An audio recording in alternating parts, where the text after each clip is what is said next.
তিনি আমাদেরকে এটা দেখান যে কোন আইনের ভিত্তিতে শাপলা প্রতীক কোনো একটা রাজনৈতিক দলকে বা এনসিপিকে বরাদ্দ দেওয়া যাবে না।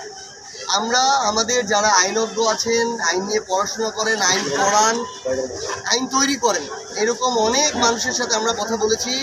এনসিপিকে শাপলা প্রতীক দিতে কোনো আইনগত বাধা নেই বলেই আমরা আমাদের জায়গা থেকে শাপলা প্রতীক চেয়েছি। কিন্তু যখন আমরা এটা দেখতে পাই, আজকে উনি এই কথা কোন মুখে বলেন?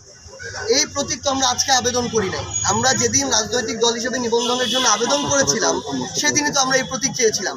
তাহলে বিগত কয়েক মাসে এটা তিনি কেন ওই তাদের যে শাপলা প্রতীকের তাদের যে লিস্ট মার্কার, ওই লিস্টে এটা কেন অন্তর্ভুক্ত করেন নাই?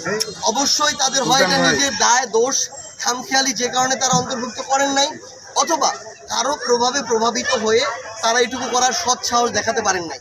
যেই নির্বাচন কমিশন একটা রাজনৈতিক দলকে তাদের প্রাপ্য মার্কাটা দেওয়ার সৎ সাহস দেখাতে পারে না, আমরা মনে করি সেই নির্বাচনের অধীনে একটা সুষ্ঠু নির্বাচন এই বাংলাদেশে হতে পারে না।